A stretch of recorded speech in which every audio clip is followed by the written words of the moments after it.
السلام علیکم ورحمۃ اللہ وبرکاتہ۔ الحمد للہ رب العالمین والصلاة والسلام علی رسولہ الامین وعلی آلہ واصحابہ ومن تبعہم بإحسان الی یوم الدین۔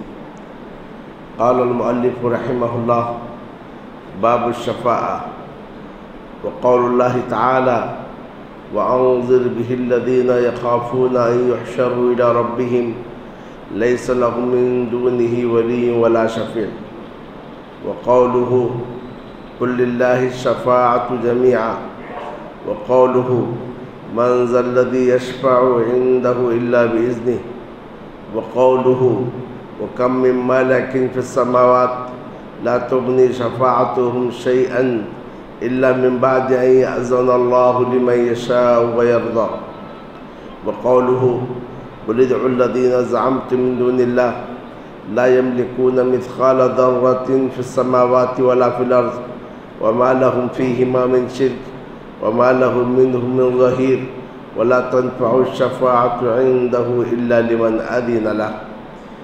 برادران اسلام اور خواتین، مؤلف رحمہ اللہ نے توحید کے مسائل، شرک کے مظاہر اور پھر اس کے بعد شرک کا ابطال کرنے کے بعد جس باب کو ذکر کیا ہے اس کا نام ہے شفاعت۔ شفاعت شفع سے ماخوذ ہے، جس کا معنی جفت ہے، اور یہ طاق یعنی وتر کی ضد ہے۔ شفاعت کا معنی کیا ہے؟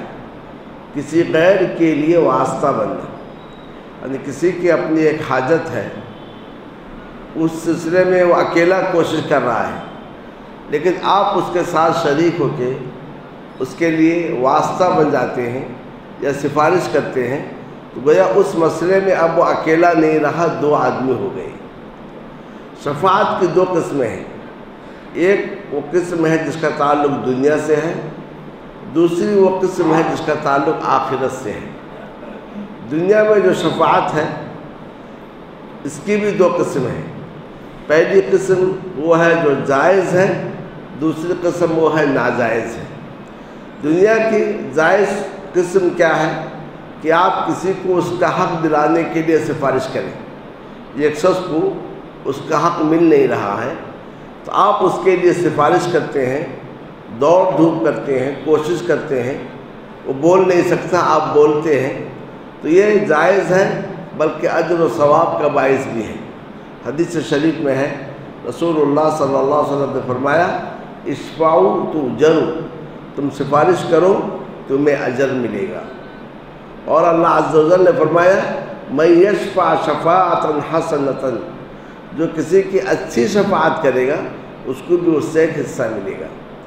یہ دنیا کی پہلی قسم ہے شفاعت کی، جو جائز ہے، اور اسے شفاعت حسنہ کہا گیا ہے۔ دنیا کی دوسری شفاعت وہ ہے جو ناجائز ہے، اور اسے شفاعت سیئہ، بری شفاعت کہا گیا ہے۔ یعنی آپ کسی کی سفارش کر کے دوسرے کا حق مارتے ہیں۔ ایک نوکری کے لیے، ملازمت کے لیے دو کینڈیڈیٹ گئے، ایک مستحق ہے، دوسرا مستحق نہیں ہے۔ آپ غیر مستحق کی سفارش کر کے مستحق کو محروم کر دیتے ہیں تو ناجائز ہے۔ یا کہ آپ سفارش کر کے کسی مجرم کو کسی مجرم کو پناہ دیتے ہیں اور اس طریقے سے وہ سزا سے بچ جاتا ہے، یہ بھی ناجائز ہے۔ یہ اللہ عز و جل کے جو حدود ہیں، چور کا ہاتھ کاٹا جائے، زانی کو رجم کیا جائے، یا کہ کوڑے مارے جائیں، اب آپ بیچ میں دخل اندازی کر کے اس سزا کو یا اس حد کو باطل قرار دیتے ہیں تو یہ بھی ناجائز ہے۔ اور جہاں تک آخرت کی بات ہے، قرآن مجید میں آخرت کی شفاعت میں سے چند کا اس بات کیا گیا ہے اور چند کی نفی کی گئی ہے۔ وہ آخرت کی شفاعت کی دو قسم ہے، مثبتہ، منفیہ۔ تو منفی شفاعت کیا ہے اور مثبت شفاعت کیا ہے؟ منفی شفاعت یہ ہے، جیسے قرآن میں جا بجا لا شفاعہ، لا شفیع، تو کوئی شفاعت نہیں ہوگی، تو اس کا مطلب کل قیامت کے روز از خود کوئی سفارش نہیں کر سکتا ہے۔ اور خود سے کوئی آگے بڑھ کر اللہ تعالیٰ کے پاس سفارش کرے کہ فلاں جہنم کا مستحق ہوا، میں سفارش کرتا ہوں کہ بجائے جہنم کے اس کو جنت بھیجا جائے، یا کہ فلاں جہنم میں جل رہا ہے، میں سفارش کرتا ہوں اسے جہنم سے نکالا جائے، خود سے کوئی کہ قیامت کو سفارش نہیں کر سکتا ہے جب تک کہ اللہ اجازت نہ دے۔ اور جس شفاعت کا اقرار کیا گیا وہ یہ ہے 2 شرطوں کے ساتھ۔ پہلی شرط یہ ہے کہ اللہ شفاعت کرنے والے کو اجازت دے کہ تم سفارش کرو۔ جب تک اللہ عز و جل اجازت نہیں دے گا تو کوئی شخص سفارش کے لیے آگے بڑھ نہیں سکتا، کہ نبی صلی اللہ علیہ وسلم بھی خود سے سفارش نہیں کریں گے۔ آپ سے کہا جائے گا اشفع، آپ شفاعت کرو، تو آپ صلی اللہ علیہ وسلم آگے بڑھ کے سفارش کریں گے۔ خود سے کسی کو جرأت نہیں ہوگی کہ آگے بڑھ کر جو ہے سفارش کریں۔ اور دوسری بات یہ ہے، جس شخص کے لیے وہ سفارش کرے گا یہ ایسا شخص ہوگا جس سے اللہ راضی ہے۔ کسی ایسے شخص کے لیے سفارش نہیں کر سکتے جس سے اللہ ناراض ہے۔ اللہ مشرک سے ناراض ہے، اللہ کافر سے ناراض ہے، اللہ منافق سے ناراض ہے، تو گویا کسی منافق، کسی مشرک، کسی کافر کی کل قیامت کے روز شفاعت نہیں ہوگی۔ تو گویا یہ ہے خلاصہ اس باب کا کہ کل قیامت کے روز جو سفارش ہوگی خود سے کسی کو سفارش کی اجازت نہیں ہوگی، کوئی اس کی جرأت بھی نہیں کر سکتا ہے۔ لیکن اگر اللہ اجازت دے انبیاء کو، فرشتوں کو، شہداء کو، صالحین کو، اور حفاظ جو بچے ہیں ان کو، یا جو بلوغت سے پہلے انتقال کر گئے ان کو، تو اللہ جب کسی کو اجازت دے گا تو اٹھو سفارش کرو، تب وہ اٹھ کے سفارش کرے گا، وہ بھی اسی کے حق میں جس سے اللہ راضی ہے۔ جس سے اللہ راضی نہیں ہے اس کے لیے سفارش نہیں کر سکتا ہے۔ جب آخرت کی شفاعت کی حقیقت یہ ہے اللہ کی اجازت کے بغیر شفاعت نہیں ہو سکتی ہے، تو پھر ہم کیسے اس پر اعتماد کر لیں کہ ہمارے لیے فلاں سفارش کریں گے، ہمارے لیے فلاں سفارش کریں گے۔ اب آدمی اس پر اعتماد کرتے ہوئے شرک کرے، کفر کرے، نفاق میں مبتلا ہو، تو یہ شفاعت جو ہے اس شفاعت کا انکار کیا گیا۔ مشرکین مکہ کے تعلق سے آتا ہے، جب مشرکین مکہ سے پوچھا جاتا تھا کہ تم اللہ کے سوا ایسوں کی کیوں عبادت کرتے ہو جو نفع بھی نہیں دے سکتے، نقصان بھی نہیں پہنچا سکتے، جو اللہ کے سامنے بے بس ہے، ان کی عبادت کیوں کرتے ہو؟ تو وہ کہتے ہیں کہ ہم اس لیے عبادت کرتے ہیں تاکہ یہ اللہ کے پاس ہمارے سفارشی بنیں گے۔ یہ نیک لوگ ہیں، چونکہ یہ نیک لوگ ہیں تو اللہ کے مقرب بنتے ہیں، تو ہم ان کے لیے نظر و نیاز کرتے ہیں، یا کہ ان کا تقرب حاصل کرتے ہیں، ان کے لیے ذبح کرتے ہیں، انہیں خوش کرنا چاہتے ہیں تاکہ اللہ کے پاس یہ ہمارے سفارشی بن جائے۔ تو گویا یہ ایک دروازہ تھا جس سے انسان شرک میں داخل ہوتا ہے۔ اسی لیے مؤلف رحمہ اللہ نے یہ باب لا کر شرک کے جڑ کو کاٹ دی ہے کہ کوئی شفاعت کے آڑ میں اگر شرک کرتا ہے تو جان لے کر قیامت کے روز اس قسم کی کوئی شفاعت نہیں ہوگی۔ تو شفاعت سارے کے سارے اللہ عز و جل کے ہاتھ میں ہے، جس کو وہ اجازت دے گا اور جس کے لیے اجازت دے گا اسی کے لیے سفارش ہوگی۔ جب شفاعت اللہ کے حکم کے بعد ہے تو پھر ہمیں چاہیے کہ اللہ عز و جل کو راضی کرنے کی کوشش کریں، ہر وہ کام کریں جس سے رب العالمین راضی ہے، ہر اس کام سے دور رہیں جس سے اللہ عز و جل ناراض ہے۔ تو اللہ عز و جل توحید سے راضی ہوتا ہے، شرک اور کفر سے اللہ ناراض ہے۔ ابراہیم علیہ السلام اپنے والد کے حق میں سفارش کرنا چاہیں گے کہ اے اللہ اس سے بڑھ کر رسوائی کیا ہے، آج میرے باپ کو جہنم میں ڈالا جا رہا ہے۔ لوگ کہیں گے ابراہیم کے باپ کو جہنم میں ڈالا گیا، مگر یہ سفارش قبول نہیں کی جائے گی۔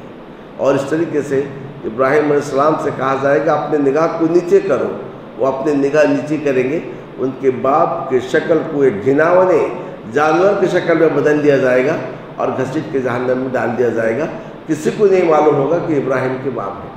تو گویا اس سے بات معلوم ہوئی کہ اللہ تعالیٰ کفر سے، شرک سے ناراض ہے۔ تو ہم اگر چاہتے ہیں کہ آخرت میں ہماری شفاعت ہو تو ہمیں چاہیے توحید کو اپنائیں اور شرک سے بچیں۔ تو مؤلف رحمہ اللہ نے کہا باب الشفاعہ، اور اس میں سب سے پہلے اس آیت کو ذکر کیا، اے نبی اس قرآن کے ذریعے انہیں ڈرائیے جو اس بات سے ڈرتے ہیں کہ وہ اپنے رب کی جانب جمع کیے جائیں گے، اور انہیں بتائیے کہ ان کے لیے اللہ کے علاوہ یا اللہ کے مقابل میں نہ کوئی دوست ہے اور نہ کوئی شفاعت کرنے والا ہے۔ کیونکہ اس آیت میں انکار کیا گیا کل قیامت کے روز کوئی شفاعت کرنے والا نہیں ہوگا۔ تو اس کا مطلب کیا ہے؟ خود سے کوئی آگے بڑھ کر سفارش کرنے والا نہیں ہوگا۔ دوسری آیت میں ہے قُلْ لِلَّهِ الشَّفَاعَةُ جَمِيعًا، آپ کہہ دیجئے اللہ ہی کے لیے ساری کی ساری شفاعتیں ہیں، یعنی اللہ جنہیں اجازت دے گا وہی سفارش کریں گے، خود سے کوئی سفارش نہیں کرے گا۔ اور تیسری آیت ہے مَنْ ذَا الَّذِي يَشْفَعُ عِنْدَهُ إِلَّا بِإِذْنِهِ، وہ کون ہے جو اللہ کے پاس سفارش کرے گا مگر اس کے حکم سے۔ یہاں دو باتیں آ گئیں، یعنی اللہ کے حکم کے بغیر کسی کو شفاعت کی جرات نہیں ہوگی، اور شفاعت ہوگی اللہ تعالیٰ کے اذن یعنی حکم سے۔ تو وہ قیامت کو شفاعت کے لیے پہلی بنیادی شرط یہ ہے کہ اللہ اجازت دے۔ اور اس کے بعد جو آیت ہے وَكَمْ مِن مَلَكٍ فِي السَّمَاوَاتِ، آسمان میں کتنے ایسے فرشتے ہیں لَا تُغْنِي شَفَاعَتُهُمْ شَيْئًا، ان کی شفاعت کچھ کام نہیں آئے گی إِلَّا مِن بَعْدِ أَن يَأْذَنَ اللَّهُ، مگر بعد اس کے کہ اللہ اجازت دے جس کے لیے چاہے، جس سے راضی ہو۔ یہ دونوں باتیں آ گئی ہیں کہ اللہ اجازت دے اور اللہ راضی ہو اس شخص سے، تو سفارش وہی کرے گا جس سے اللہ اجازت دے، اور اسی کے لیے کرے گا جس سے اللہ عز و جل راضی ہو جائے۔ اب شفاعت کرنے والے کے لیے یہ چیز تکریم ہوئی، اس کی عزت کی گئی، اور جس کے حق میں شفاعت کی جائے گی اس کے لیے شفاعت رحمت ہوگی۔ اور آخری آیت یہ ہے اللہ عز و جل نے فرمایا نبی آپ کہہ دیجئے بلاؤ ان کو جنہیں تم نے اللہ کے سوا معبود بنا لیا ہے، دیکھو کیا وہ آسمان و زمین میں ذرہ برابر کے مالک ہیں؟ جنہیں تم اللہ کے سوا پکارتے ہو وہ تو بے بس ہے، آسمان و زمین میں ذرہ برابر کے مالک نہیں ہیں۔ وَمَا لَهُمْ فِيهَا مِن شِرْكٍ، چلو مالک نہیں ہے تو کیا اللہ کے ساتھ حصہ دار ہے؟ اللہ کے ساتھ کائنات کے کسی چیز میں حصہ دار بھی نہیں ہے۔ وَمَا لَهُ مِنْهُ مِنْ ظَهِيرٍ، اور وہ مددگار بھی نہیں ہے اللہ کے لیے، کہا اللہ کا مددگار بھی نہیں ہے۔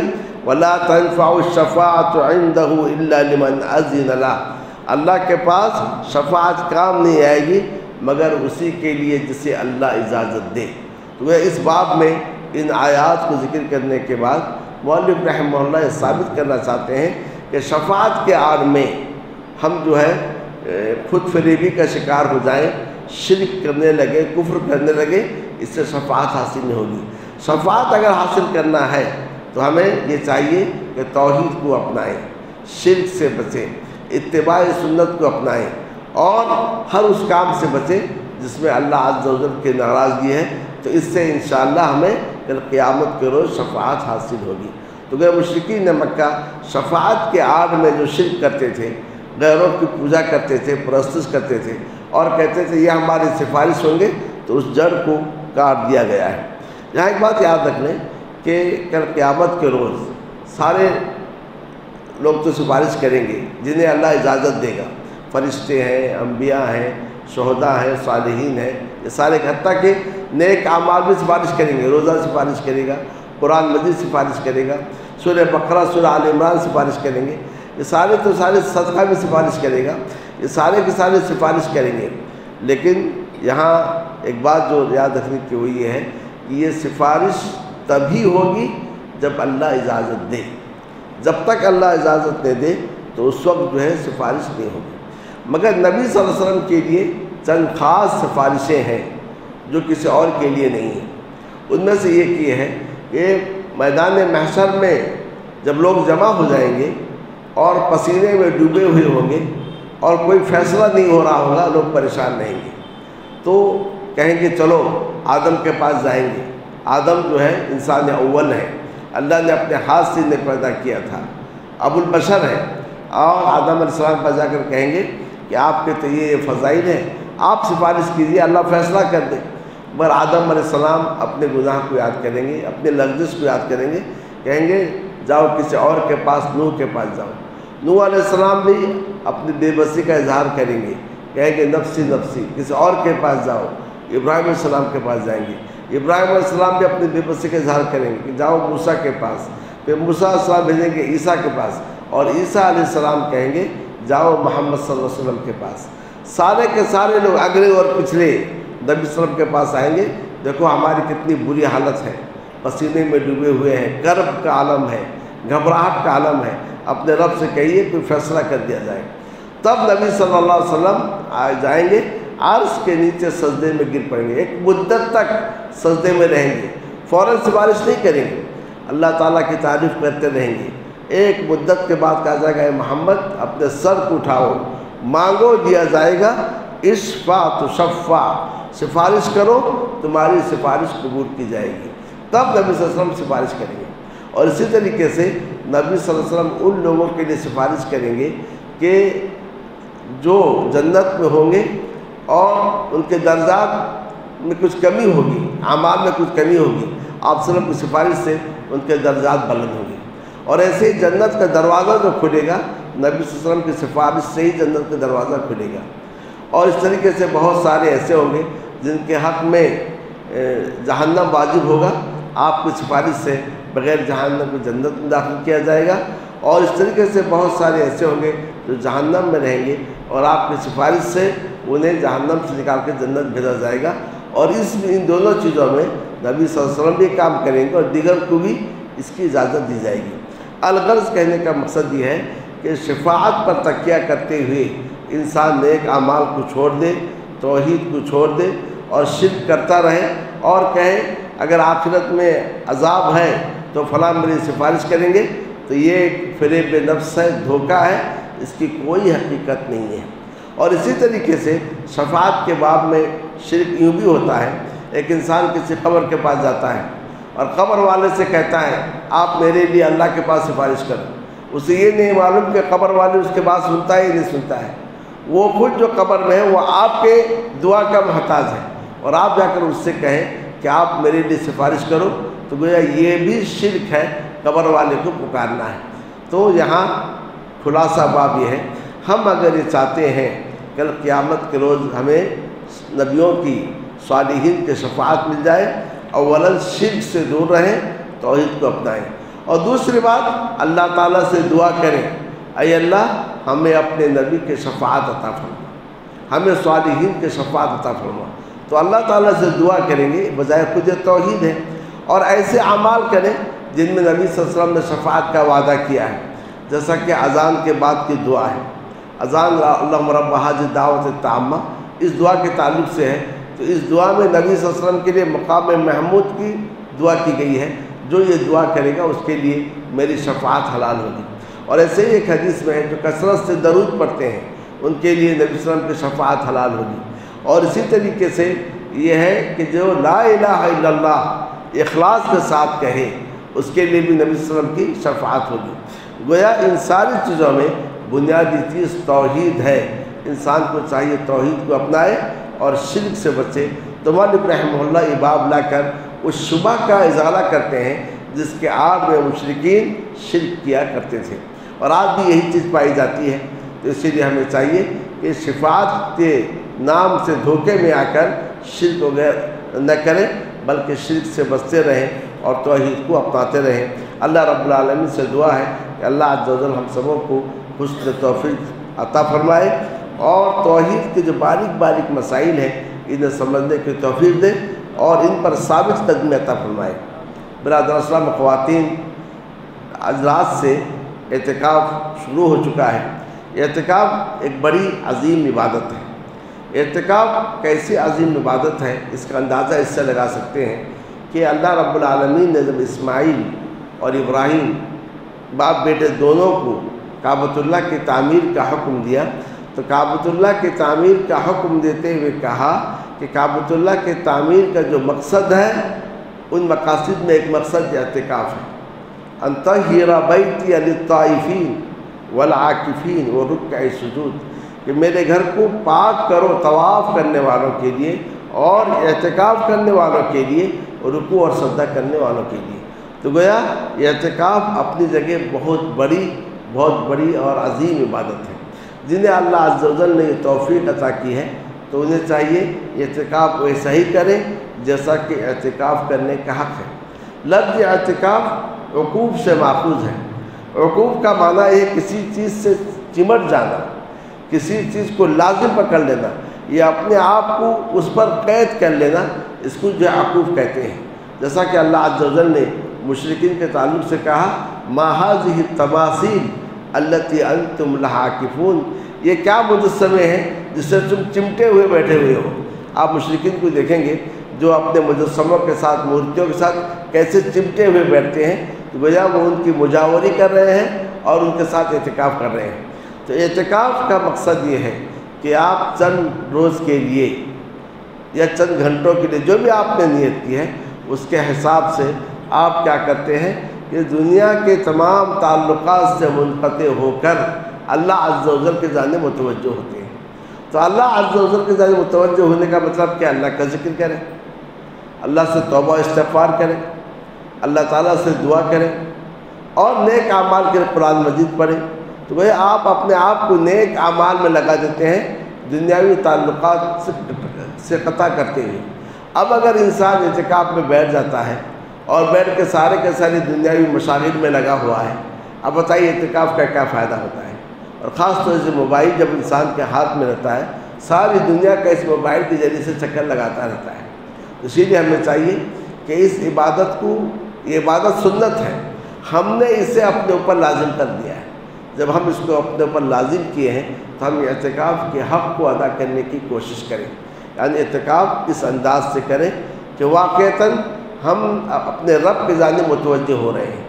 تو گویا اللہ عز و جل کی جانب توجہ کریں اور ذکر سے، دعا سے، قرآن مجید کی تلاوت سے اور توبہ اور استغفار سے اپنے اعتکاف کو آباد کرنے کی کوشش کریں۔ اور یہاں پر دوسری بات یہ ہے کہ اعتکاف کا معنی یہ ہے اللہ کی عبادت کے خاطر مسجد کو لازم پکڑنا۔ تو مسجد سے باہر آپ چلے جائیں گے تو پھر آپ کا اعتکاف ٹوٹ جائے گا۔ تو مسجد سے باہر نہ جائیں، مسجد کے اندر رہیں۔ صرف دو چیزیں ایسی ہیں جس کے تحت آپ جا سکتے ہیں، ایک تو یہ ہے قضاء حاجت کے لیے، یا پھر کھانے اور پینے کے لیے، یا اگر غسل واجب ہو جائے تو اس کے لیے۔ اور اگر ان چیزوں کا انتظام مسجد میں کر دیا گیا ہے پھر آپ کو مسجد سے نکلنا نہیں ہے۔ حتیٰ کہ آپ اعتکاف میں بیٹھتے ہوئے کسی بیمار کی عیادت کے لیے جا نہیں سکتے، باہر کسی کا جنازہ ہو رہا ہے، جنازے میں بھی آپ شریک نہیں ہو سکتے ہیں، کیونکہ اعتکاف کا جو مقصد ہے وہ مقصد فوت ہو جاتا ہے۔ تو لہذا نہ کسی جنازے میں جا سکتے ہیں اور نہ سے کسی بیمار کی عیادت کے لیے آپ جا سکتے ہیں۔ تو گویا آپ اعتکاف میں جب بیٹھے ہیں تو پوری طریقے سے اللہ عز و جل کی جانب متوجہ ہو جائیں اور ان تمام چیزوں سے کچھ دیر کے لیے قطع تعلق کر لیں کہ جو دنیاوی مشاغل سے جس کا تعلق ہے۔ بہت ساروں کو دیکھا جاتا ہے اعتکاف میں بیٹھتے ہوئے ایک خاص مشن کے ساتھ بیٹھتے ہیں، یعنی کوئی دعوت و تبلیغ میں لگ جاتے ہیں یا کہ اس طریقے سے جو ہے لوگوں کی تعلیم میں لگ جاتی ہے۔ اس میں کوئی شک نہیں ہے، تعلیم دینا اچھا کام ہے، کسی کو دعوت کرنا یا دعوتی کام انجام دینا یہ بھی اچھی چیز ہے، مگر اعتکاف اس کے لیے نہیں ہے۔ تو آپ یہ کام اعتکاف کے بغیر بھی کر سکتے تھے۔ تو وہ اعتکاف میں آ کر ایک انسان توبہ استغفار کے لیے بیٹھا ہوا ہے، آپ آ کر اس کو پریشان کر رہے ہیں اور اس طریقے سے اس کو الجھا رہے ہیں، تو اس سے اس کے اعتکاف میں خلل ہو سکتا ہے۔ تو لہٰذا ہمیں چاہیے ہر شخص اپنی اپنی جگہ بیٹھ کر اللہ عز و جل کے جانب متوجہ ہو جائے۔ اور جیسے دروس وغیرہ چل رہے ہیں تو دروس کو بیٹھ کے سنیں، لیکن معتکف خود جو ہے ان چیزوں میں مشغول ہو جائے تو اس سے کیا ہوتا ہے، اس کی توجہ ہٹ جاتی ہے۔ اس میں کوئی شک نہیں، دوران اعتکاف آپ بات کر سکتے ہیں، گھر والے آپ سے آ کے مل سکتے ہیں اور آپ گھر والوں سے بات بھی کر سکتے ہیں، مگر زیادہ فضولیات میں اپنے آپ کو نہیں لگائے، کیونکہ انسان جب زیادہ بات کرنے لگتا ہے تو پھر اس کا دل جو ہے بیمار ہو جاتا ہے، یا کہ اللہ عز و جل سے اس کا دل ہٹ جاتا ہے۔ تو اعتکاف کا مطلب یہ ہے ساری چیزوں سے کٹ کر اللہ عز و جل کے جانب متوجہ ہونا ہے۔ تو جو لوگ اعتکاف میں بیٹھے ہیں، ہماری دعا ہے کہ اللہ عز و جل انہیں صحیح طور سے اعتکاف کی توفیق عطا فرمائے، اور یہ بھی دعا ہے کہ جیسے اعتکاف کرنے چاہیے اللہ عز و جل انہیں وہ توفیق عطا فرمائے اور اعتکاف کے ثواب سے انہیں محروم نہ رکھے۔ تو میں تمام معتکفین اور معتکفات سے یہی کہوں گا کہ اعتکاف کی جو روح ہے اس روح کے ساتھ اعتکاف کرے اور اپنے آپ کو دنیاوی مشاغل میں نہ لگائے۔ یہ کوئی آپ پر فرض نہیں تھا، آپ نے اسے اپنے اوپر فرض کر لیا ہے۔ جب آپ اس کو فرض کر لیے ہیں تو پھر آپ اس کے حق کو ادا کرنے کی کوشش کیجئے۔ چند روز کی بات ہے، ان چند روز میں آپ اگر اب توبہ، کثرت سے استغفار، کثرت سے ذکر کر کے اپنے آپ کو بخشوا لیتے ہیں، اور کتنی ایسے مرادیں ہیں جو پوری نہیں ہو رہی ہیں، تو آپ دعائیں کریں اور وہ مرادیں پوری ہو جائیں، تو اس سے بڑھ کر اور کیا خوش نصیبی ہو سکتی ہے۔ لیکن اس بات کو یاد رکھ لیں کہ اگر مسجد میں قضائے حاجت کا انتظام ہے اور اس طریقے سے مسجد کے اندر جو کھانے پینے کا انتظام ہے، تو آپ مسجد سے باہر جا نہیں سکتے، لیکن آپس میں بات کر سکتے ہیں، باہر والے آ کے آپ سے مل سکتے ہیں، لیکن اس کا خیال رکھیں کہ زیادہ وقت بات چیت میں نہ لگائیں، فضولیات سے دور رہنے کی کوشش کریں۔ رب العالمین سے میری دعا ہے کہ ہمیں صحیح طور سے عبادت کی توفیق عطا فرمائے اور ہماری عبادتوں میں اخلاص پیدا کرے اور عبادت کا حق ادا کرنے کی توفیق دے۔ وصلی اللہ تعالی علی النبی الکریم وعلی آلہ وصحبہ اجمعین۔